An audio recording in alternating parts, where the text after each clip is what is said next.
This is my original touchscreen for my Tesla Model 3. It doesn't work. And this is a new touchscreen that I purchased on eBay, and it still works, it just has a broken piece. And this is a brand new screen that was installed by Tesla, and it works great.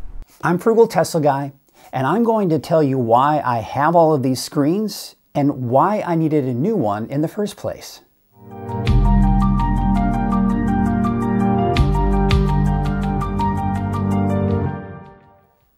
Let's go back about 2 years ago when I took the touchscreen off the dash. This side doesn't want to come out. Oh, there we go. And disconnected the cable. Yeah, felt it. Very good. Okay. If you are one of the many who have installed a swiveling mount for your Tesla Model 3 or Y, this may look familiar and is all part of the installation process, including disconnecting the cable. Now, many people have done this over the last few years, and it can be done safely and successfully without any issues whatsoever. However, it turns out I had an edge case scenario where the release lever on my clip was defective, meaning no matter how hard I tried, the cable just would not disconnect, even while pressing the release lever. So the more I wiggled and pulled, the weaker the connection became. And the longer I wiggled and pulled, the more frustrated I became and started to pull and wiggle with a lot more force than I should have. And after several minutes of doing this, the cable did disconnect. However, I noticed the connector to the board seemed loose, and it's clear to me now, 2 years later, this is when the solders to the board were broken. Now, I didn't know that at the time and continued with the installation. About 2 months later, the screen started flickering, and in a panic, I took the screen back off the dash and tried pushing it back in tighter, but it never felt like a tight connection. And I tried to disconnect the cable to see if I could get it to snap back into place better, and it didn't take long before this happened.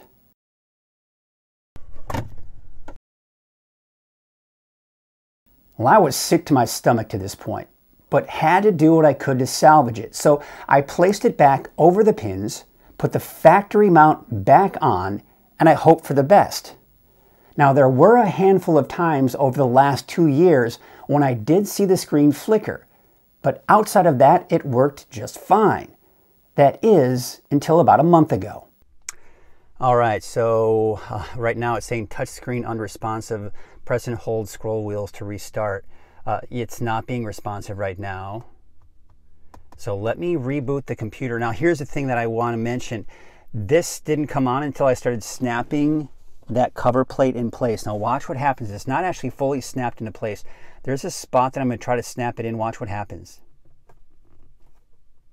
See, as I push up. Okay.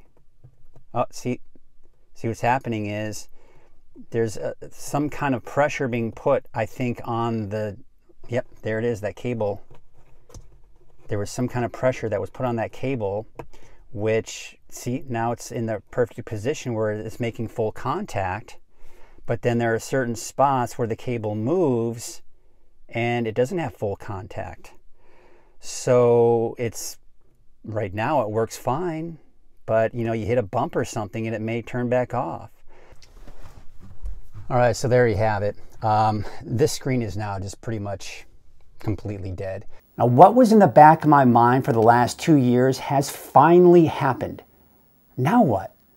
Well, the first thing I did was put in a ticket with my local Tesla service center, but they couldn't fit me in for 2 weeks, and I had a road trip planned to Mexico in 1 week. So in a desperate attempt to try to fix this on my own, I purchased a new screen on eBay for $300. As opposed to just over $1,300 if I purchased it directly from Tesla. And believe it or not, the new screen from eBay worked beautifully. That is, until I downloaded the latest holiday software. And it went blank again. But technically there was a picture on the screen, it just didn't have any light coming in and was unresponsive. Now, this all happened 1 day before my trip. So I called up my friend who had a swivel mount ready to be installed, and he came right over. Now, since the screen needs to be disconnected, we tried plugging his car into my screen, and it worked. Now, we also tried plugging my car into his screen, and it didn't work. So based off that, it was easy to conclude I had a perfectly good screen, but it seems my wire harness from the computer to the screen is no good. So I kept my ticket active with the service center and went on my trip to Mexico. Now check out my video on how that all worked out for me, and surprisingly, it wasn't as bad as I thought. Now I was able to connect with my service center while in Mexico, and after explaining everything to them, they did send me the latest software to the car. Unfortunately, that didn't work, and they decided to replace my harness as originally planned. So we drive back home, and 2 days later, I'm in Chico, California, dropping my car off at the Tesla service center. By lunchtime, they determined my harness was fine, and the screen was bad. The exact opposite of what I experienced a week ago.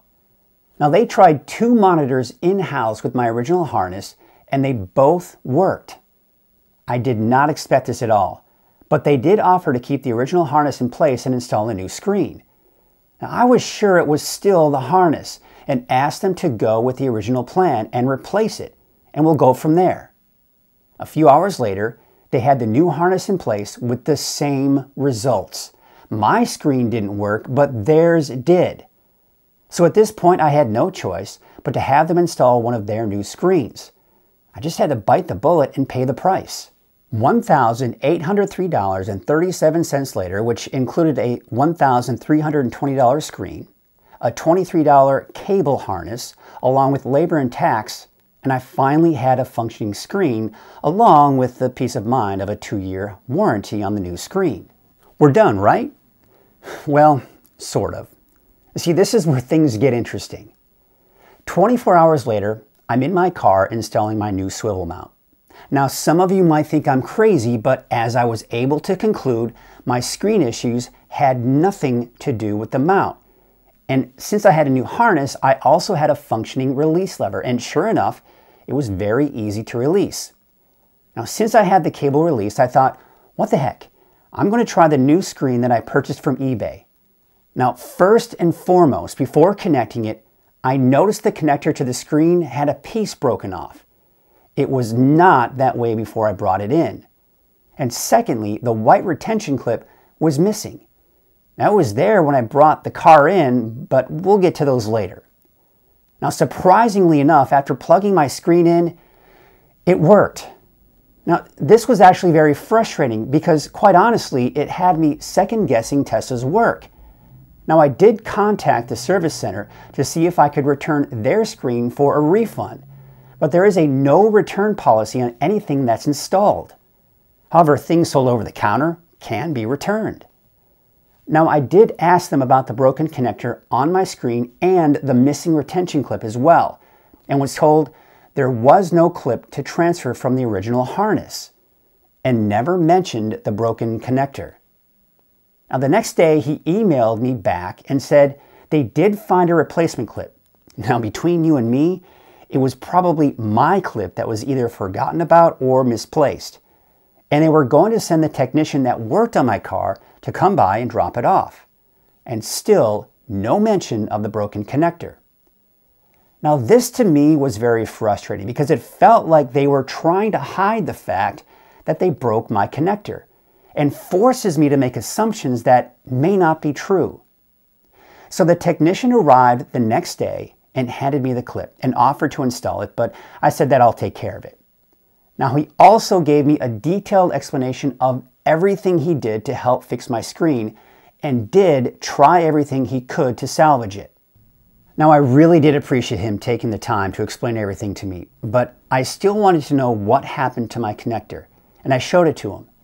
Now, this was obviously a very uncomfortable situation, but all I wanted was a little honesty. And in the end, he actually fessed up.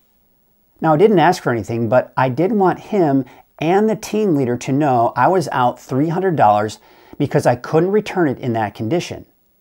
Now, that said, I told him all was forgiven, and I completely understand the difficulties and frustrations when it comes to working with technology. Now, I want to make one thing clear. I mean no disrespect to the Tesla service team. We all know how technology works. One day it doesn't work, but if you walk away and come back later, it will miraculously fix itself. Now, I'm glad I was able to personally talk with the technician that worked on my car so we could clear the air. In the end, this whole fiasco cost me $2,103.37, which includes the screen I couldn't return on eBay. Not a small chunk of change. So what can we all learn from this?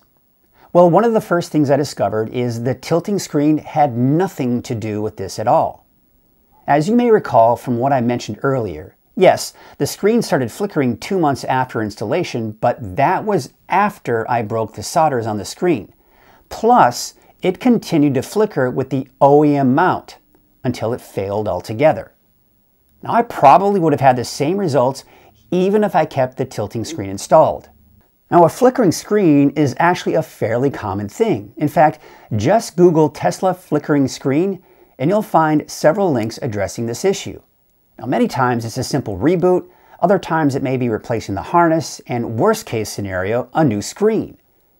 Now, I have seen a few comments from some of you on my previous video mentioning flickering screen issues, and I know someone personally with a Model 3 Performance that had a screen go blank for several minutes before coming back. So, was my screen issue just a bad harness that would have given me problems down the road? Well, there's actually no way of knowing that for sure, but the signs certainly point in that direction. So in conclusion, I have learned a lot through this entire process and have confidence my issues had nothing to do with the tilting screen and even the broken solders on my original screen. I believe I had a faulty harness to begin with, and it was only a matter of time it would fail. This is why I have no hesitation installing a swiveling screen mount. Now that said, the only mount I can recommend at this point is one from TechForum, because they have taken measures to take any strain off the cable as you move it in any direction. No other mount has this feature. Now they may be cheaper, but I'm willing to pay more for a higher quality mount that was very carefully designed. Also, of over 1,000 TechForum customers, no one but me has complained of a flickering or faulty screen after installation. So there you have it. I've taken you on a long and enlightening journey with me, taking several paths to fix my blank screen. And I'm glad you were able to join me. And once again, I want to thank all of you that gave me words of encouragement during this process. It's a reminder of just how grateful I am for the following I have on this channel. Well, hopefully, this is the last we all hear of my blank screen issues, and then I can move on to bigger and better things. So thank you all so much for watching, and you know the drill. Like, subscribe, and stay positively charged.